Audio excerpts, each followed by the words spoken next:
y la evidencia en el arameo va a ser bastante aplastante. Bien, entonces, bueno, vamos a compartir, chicos, la primera parte, ¿no? Primeramente, partiendo de que es un semitismo. Primero hay que ir a las definiciones. Un semitismo viene a ser la traducción literal de una palabra o un modismo de los pueblos semíticos, entendiendo justamente los pueblos semíticos, todo ese conglomerado de pueblos que están justamente ubicados ahí en Medio Oriente.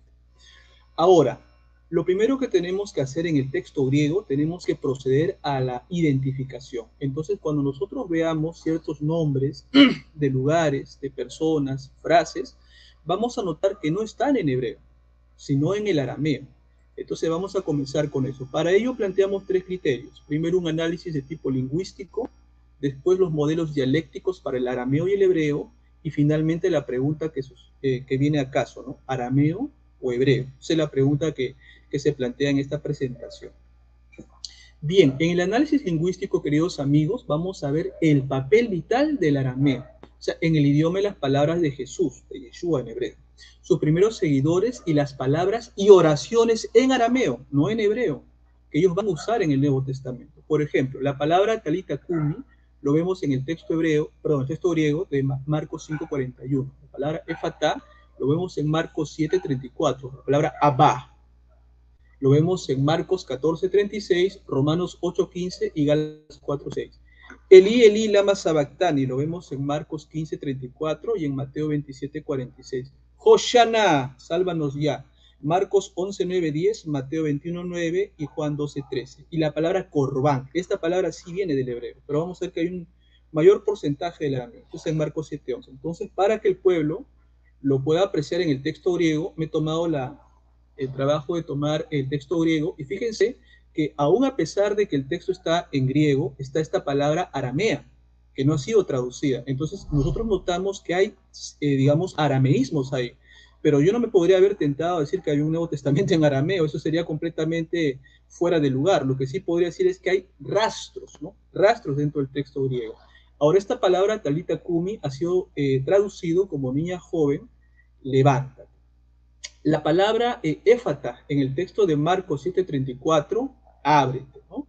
Y así vamos a ver algunos textos más. La palabra abá, y noten que en el hebreo ab es papá, abí es mi papá, pero no dice ni ab ni abí, sino dice abá. Y abá tiene que ver con padre, y eso justamente es en el idioma arameo. Entonces está muy claro que los escritores del Nuevo Testamento griego, me refiero a las comunidades marcana, joánica, mateana, etcétera, van a plasmar justamente pues estas frases, estas palabras, ¿no? Y nos llama mucho la atención que no están en hebreo. O sea, no hay un rastro del hebreo, sino es abrumadoramente el arameo el que va a predominar. Lo que se toma justamente del Salmos, en la cual dice, Elí, Elí, lama sabactani, Dios mío, ¿por qué me has abandonado? ¿Por qué está lejos de ti? Etcétera. Notamos justamente que no se ha traducido al griego, perdón, y que en el idioma griego no tiene ningún significado, sino ahí tenemos que apelar a una parte aramea. Entonces lo mismo con la parte Hoshana, la podemos apreciar acá en el rectángulo pintado con rojo, que se mantiene obviamente, pues esto sí es del hebreo, ¿no? Ok, eso sí es del hebreo. La palabra corbán también, obviamente lo que estudian lo que es las parashot, saben que hay diferentes tipos de corbán, pero vamos a notar que son muy pocas, son escasas, la gran mayoría van a ser en arameo. Entonces, ahora vamos a lo siguiente. ¿Cuáles son los modelos de dialectos para el arameo y el hebreo? Notemos que los textos que se deben extraer, debemos buscar datos comparativos. ¿Cuáles son esos requisitos que nosotros como investigadores bíblicos tenemos que plantear? Primero, deben estar lo más cerca del Nuevo Testamento griego en fecha y lugar. Por eso decía que plantear que hay un Mateo el 100% en hebreo, de verdad, yo sí lo pondría en discusión. Que sí, hay una memoria que menciona, me parece, de los padres de la iglesia que hubo algo, pero no deja de ser solamente especulativo. O sea, mientras no haya algo físico tangible que sea, digamos, probado con la codicología, etcétera, no podríamos nosotros sostener eso. Después deben de ser extensos para ofrecer muestras estadísticamente tranquilizadoras en ese idioma. Después también tienen que incorporarse formas literarias similares a las del Nuevo Testamento y deben reflejar las formas habladas en el idioma. ¿Arameo o hebreo? Esa es la pregunta de la noche. Bueno, acá surgen dos problemas. Primero, tenemos que diferenciar el hebreo mishnaico del hebreo bíblico, ¿no? porque eso tiene una variación en lo que es la sintaxis y el vocabulario. Ahora, después debemos ver lo que es el arameo, ¿no? Y cómo se distingue justamente de lo que es el hebreo. Ahora, yo, Normita, hago un paréntesis y voy a retomar una exposición que dimos en RC acerca de la evolución del idioma hebreo.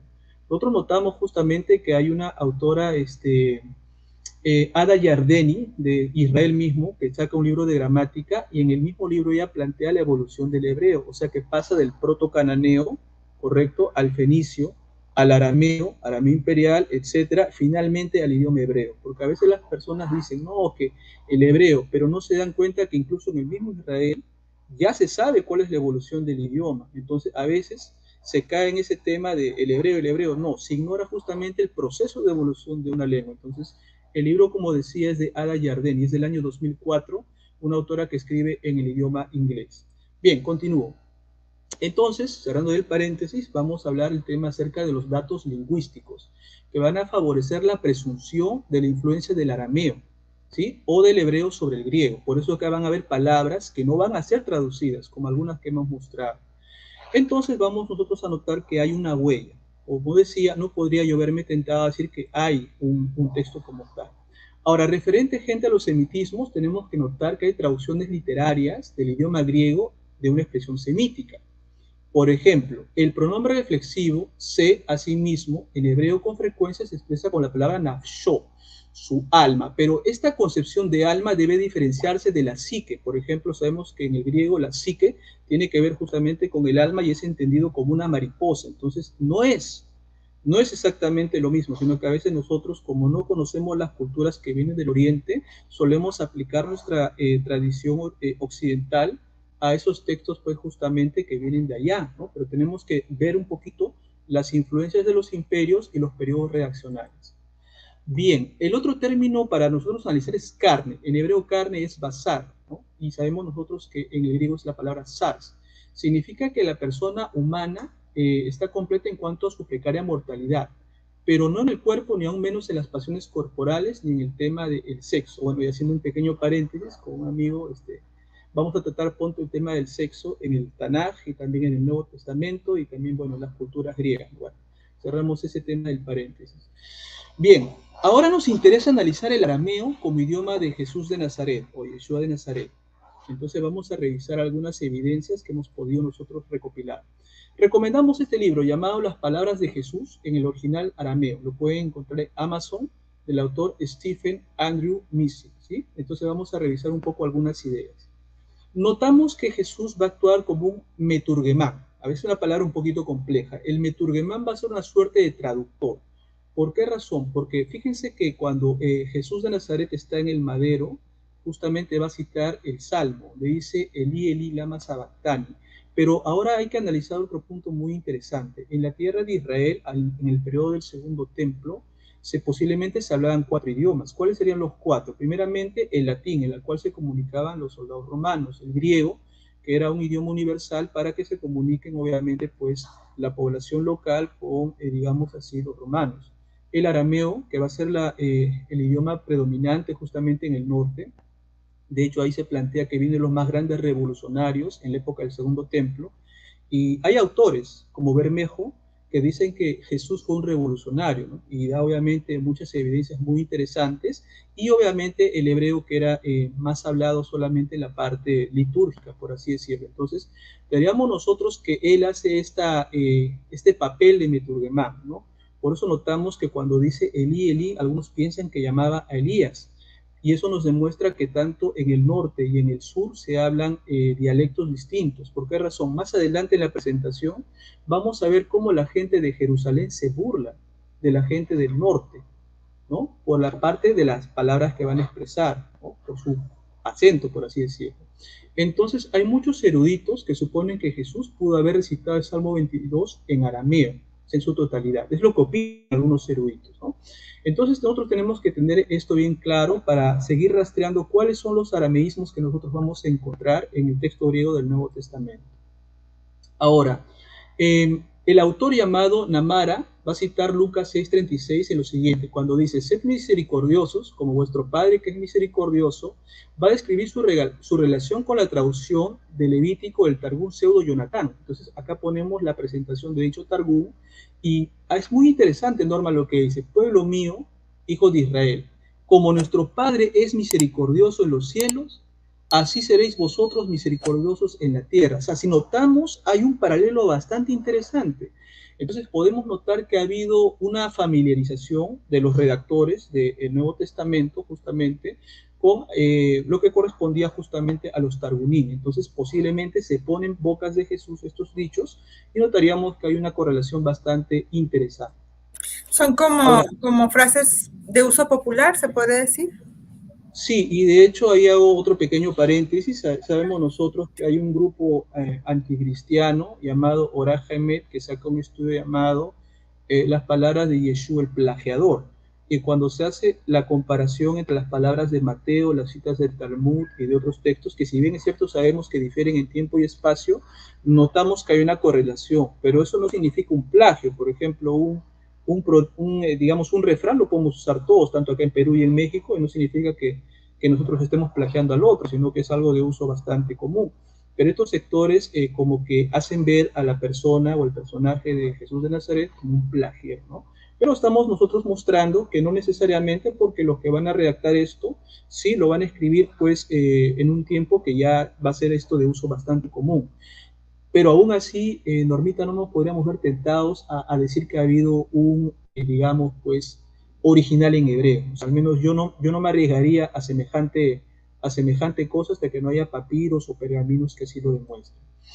Bien, ahora también, Normita, hay un tema muy interesante, ¿no? En el Targum se habla bastante de la Gehenna. Ahora, esta palabra, esto que ustedes ven en un círculo rojo, ha sido espiritualizado. Entonces sabemos que eso ha sido conocido como el llamado infierno, en latín infernus, pero que este lugar no representaba un lugar espiritual, sino representaba una zona geográfica.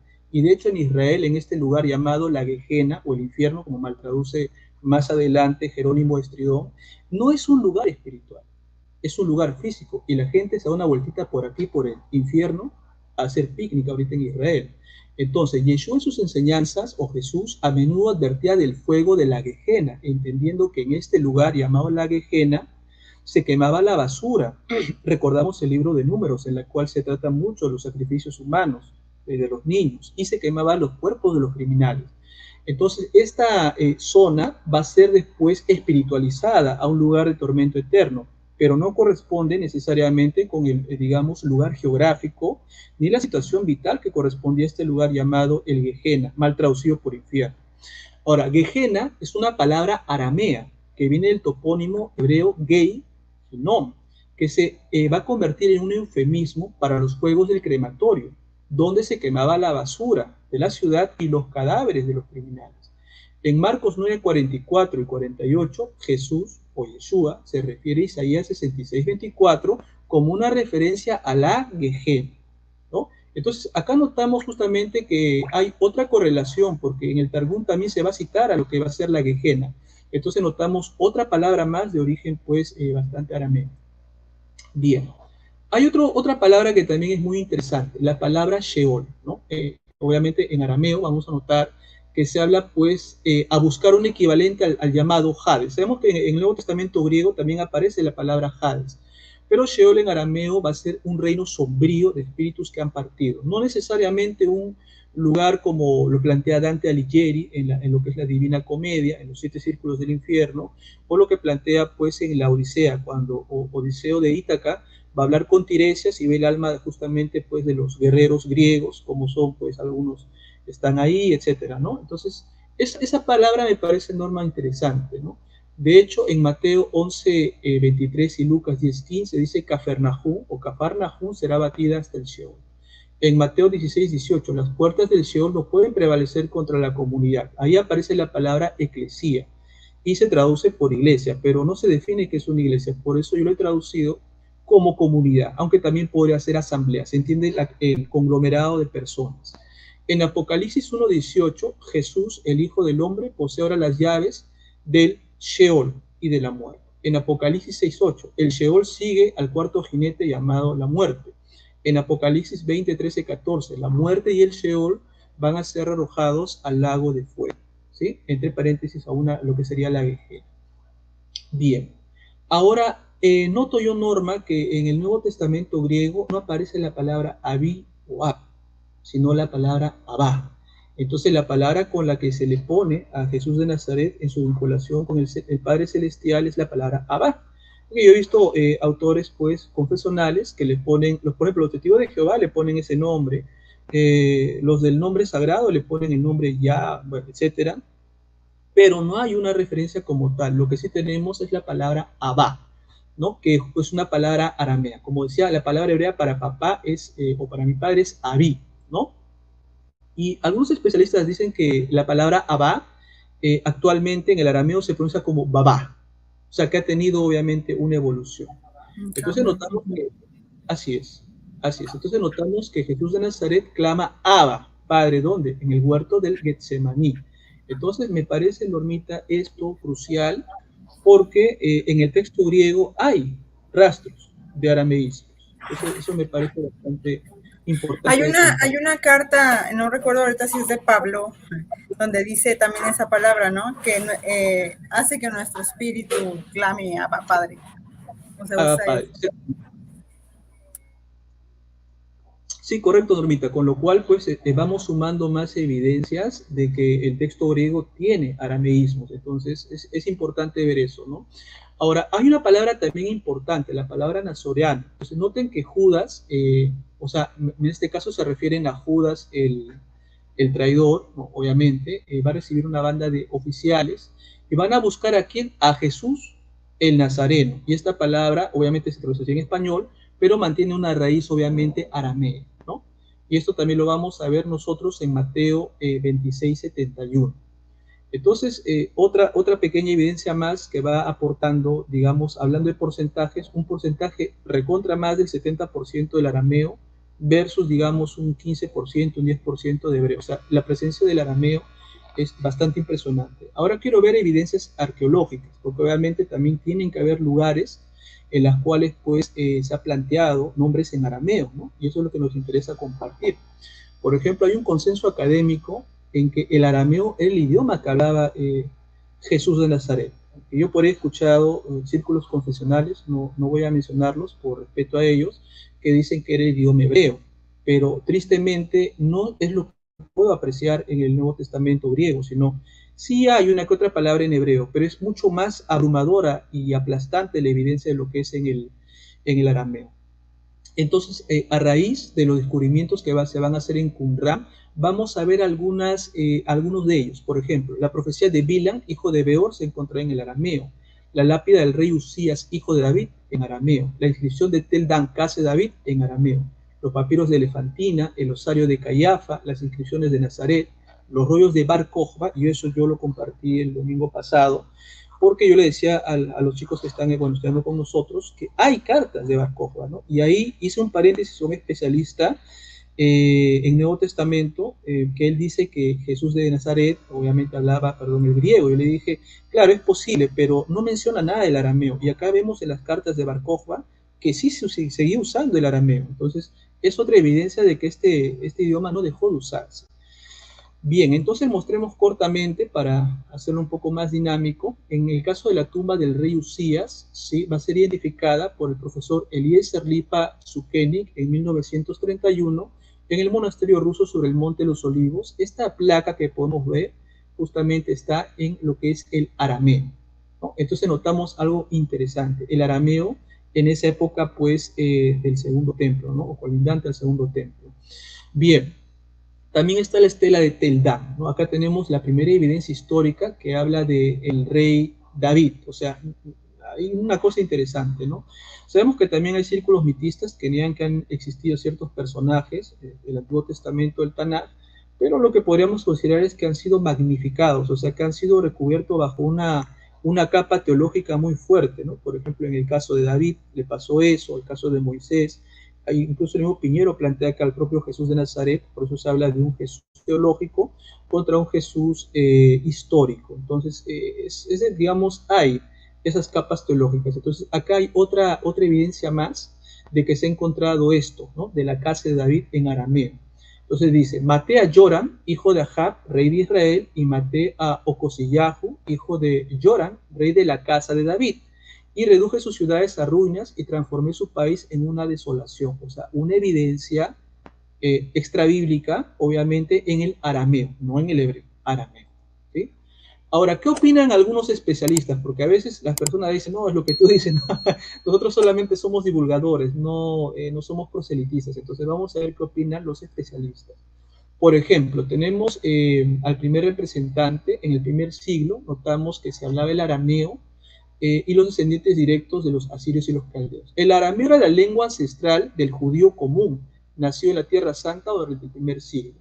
Además, cuando Flavio Josefo incluye una palabra de su idioma nativo en sus libros, encontraremos una palabra aramea en lugar de una palabra hebrea. El primer autor es Joaquín Jeremías. Este expositor afirma en su teología del Nuevo Testamento que la lengua materna de Jesús es una versión galilea del arameo occidental. Entonces, tenemos, Normita, acá la presencia de un primer especialista que sostiene que él hablaba el arameo, no el hebreo. Bien, hablemos del segundo. Maurice Casseys, en su libro llamado Aramaic Source of Mark's Gospel, recursos o fuentes arameas del Evangelio de Marcos, notamos que, si bien es cierto está en griego, de acuerdo a los relatos, es posible que la persona de Jesús de Nazaret haya hablado el arameo, porque obviamente era, digamos, lo más dominante en la parte de Galilea, en la parte del norte. Entonces, este otro especialista también acota que posiblemente el maestro haya hablado en el arameo. Tenemos otro autor, Joseph A. Fitzmyer, él, en su libro llamado The Semitic Background of the New Testament, menciona lo siguiente: en cuanto al lenguaje que habría usado Jesús, la evidencia apunta al arameo, no al hebreo. Entonces, esta es otra evidencia más, no de parte de un iluminado, sino de parte de una persona que ha hecho investigación, al igual que los otros autores. Notamos otro autor llamado Gustav Dalman, en su libro llamado The Words of Jesus, afirma que de todas estas consideraciones debe sacarse la conclusión que Jesús creció hablando la lengua aramea y que está obligado a hablar en arameo, ¿a quién? A sus discípulos y al pueblo para ser entendido. Entonces, esto, Normita, es importante porque otra vez nos da evidencia, no lo que uno le gustaría, lo que uno piensa, porque a veces, yo lo digo, yo también soy creyente, ¿no? Al igual que Manuel, que tu persona, y a veces uno por su corazón confesional quiere verse en la, digamos, a responder de manera confesional, pero tenemos que ser lo más profesionales que se pueda, y para eso tenemos que citar justamente a los especialistas. Entonces, este es otro autor más que aporta justamente al arameo. Ahora, vamos a ver los arameísmos en las palabras de Jesús de Nazaret, porque eso también me parece importante para, digamos, mostrar las evidencias, ¿sí?, de que es muy abrumadora la presencia del arameo contra una mínima, minúscula, casi pequeña de lo que va a ser el hebreo. Bien, todos conocemos. Adelante. Quiero hacer un comentario aquí de que la cuestión de los arameísmos en el libro de, creo que de Antonio Piñero, en los libros del Nuevo Testamento, no estoy segura si ahí lo menciona, pero se lo escuché a él, decía que es una evidencia de alguna forma de que son dichos históricos de Jesús. En este caso, por ejemplo, las palabras de Jesús en la cruz, esta parte del Salmo 22, que se haya mantenido o que a la hora de escribirlo lo hayan dejado en arameo o hayan querido evocar el arameo, es porque la tradición de que esas palabras eran sagradas era muy fuerte.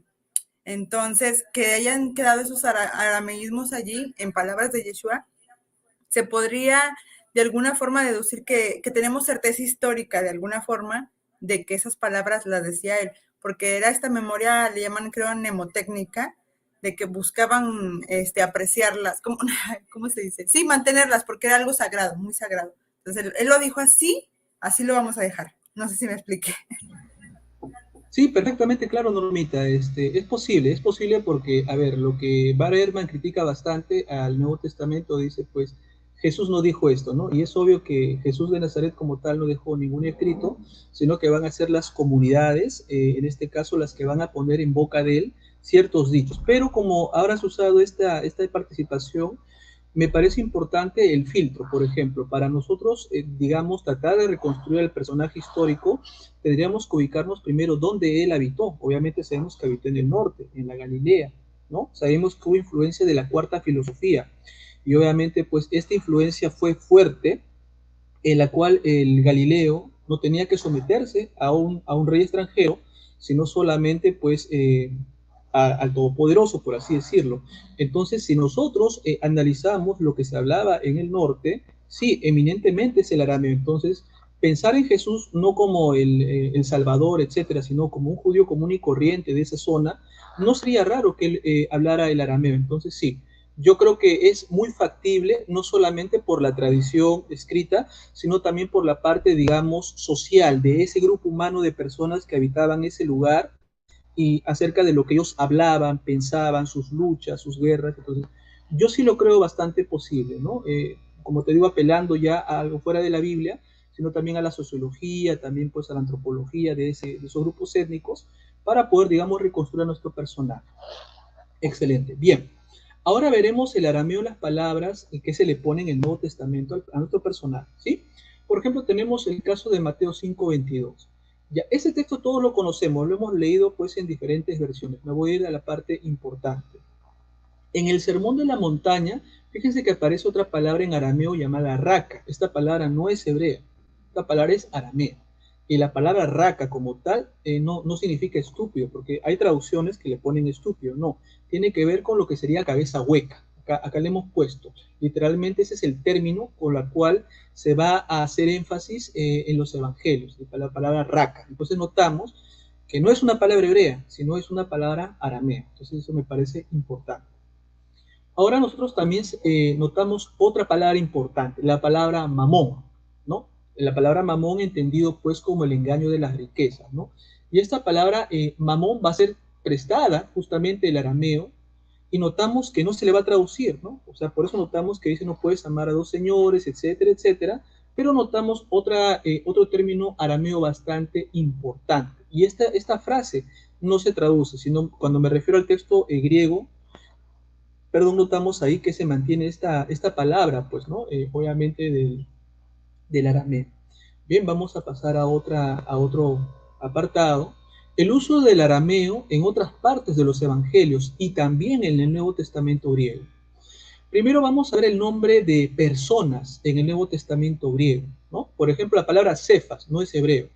Esto viene de Cayafa, arameo para roca, ¿no? Entonces notamos eso bastante interesante. También se le llama Shimon Bar Yonás, no dice Shimon Ben Yonás, porque Ben es hijo en hebreo, no, acá dice Bar Yonás, ¿no? Entonces notamos otra evidencia más justamente de lo que va a ser la presencia del arameo. Versículos en los cuales aparece la palabra Cefas, en Juan 1:42, Primera de Corintios 11:12, 3:22, 9:5, 15:5. Gálatas 1:18, 2:9, 2:11 y 2:14. Entonces acá tenemos, Normita, para uno de los discípulos un nombre en arameo, que no va a ser el único. También hemos escuchado de los hermanos, los hijos del trueno, que en arameo es Boanerges, ¿no? Bueno, no sé si estoy pronunciando bien, pero obviamente pues no es de hebreo. Definitivamente esto tiene que ver bastante con el arameo. Y vamos nosotros a notar justamente esa otra frase, por así decirlo. Tadeo, que significa pecho, o lo que va a ser también con pezón, ¿sí? Viene justamente de una connotación del arameo. Simón el cananeo, ¿no? Obviamente de quien se dice que es un celote, un revolucionario.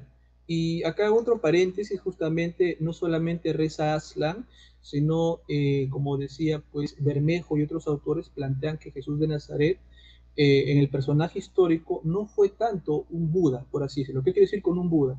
Un hombre que te da una mejilla y la otra, sino fue un hombre eminentemente más revolucionario por las matices del Galileo típico, inconforme, oprimido por los impuestos en Roma, también por los impuestos del sacerdocio sadoquita corrupto. Entonces, el hecho de que aparezca Simón el Celote o el Cananita, ¿no? Obviamente la traducción moderna sería Simón el Terrorista, ¿no? Entonces, lo cual yo sé que podría escandalizar a muchas personas, pero el planteamiento de Bermejo a mí sí me llama mucho la atención. Creo que no es para dejarlo de lado, sino para no tener la mente, digamos, tan cerrada, ¿no? Por eso uno dice, no, el hombre de paz que está bien, pero es importante analizar todos los aspectos. Por eso Yesa Bermes tiene un libro llamado Los rostros de Jesús. En Los rostros de Jesús, Yesa Bermes plantea un Jesús distinto. Entonces eso también es interesante. La palabra Tomás viene del arameo para la palabra gemelo, ¿no? Didymos va a ser la forma en griego. Y eso lo encontramos en Juan 20:24 y Juan 21:2. Hola Erlin, saludos mi hermano, un abrazo hasta los Estados Unidos de Norteamérica, excelente, excelente que estés conectada mi hermano. Entonces, Normita, mencionábamos esto porque es otra evidencia más, ¿sí? Sumamos más evidencia, no lo que uno piensa o le parece, sino lo que hay. Ahora vamos a ver el nombre llamado Bar Abba.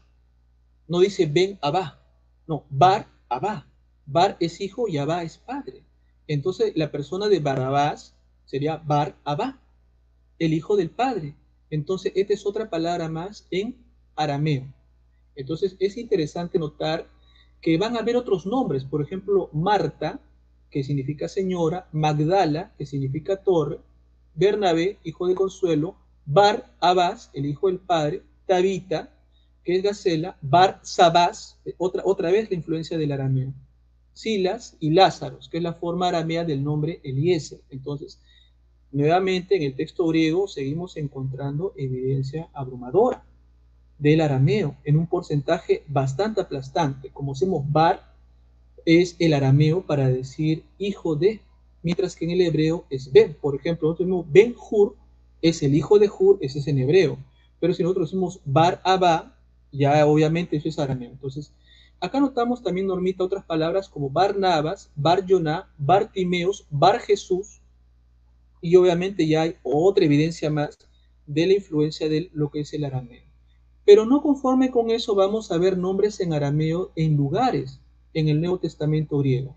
Notamos, por ejemplo, nombres como el Getsemaní, que se traduce como prensa de olivo para aceites, aparece en Mateo 26:36. El Gólgota, que es el lugar de la calavera, en Juan 19:17. Otras palabras más en arameo. La palabra Gabatá, en arameo es la palabra para pavimento de piedra, lo tenemos en Juan 19:13.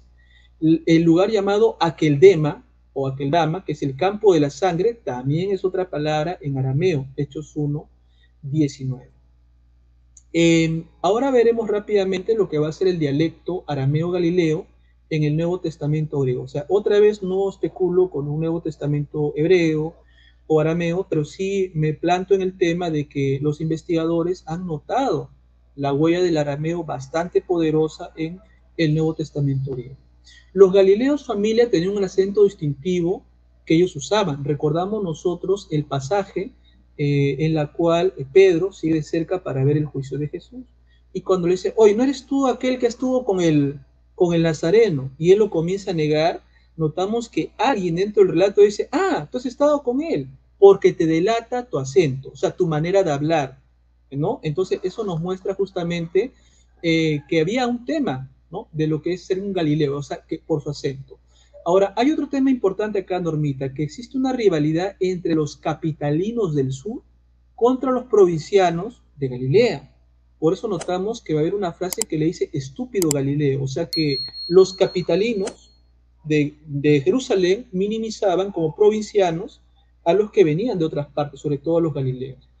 Entonces, hay un autor llamado Jan Wilson. Jan Wilson, en su libro Jesús, la evidencia, nos dice que los galileos causaron una gran burla. Otra vez notamos a un especialista.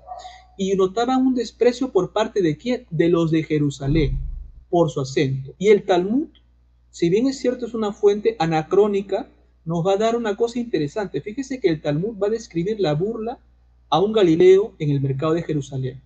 Este Galileo utiliza la palabra amar. Entonces, ¿cómo lo van a reprender en el Talmud? Dice, oye, estúpido Galileo, ¿quieres algo para montar? ¿Quieres algo para beber? ¿O quieres una ropa o algo para el arameo? Si tiene...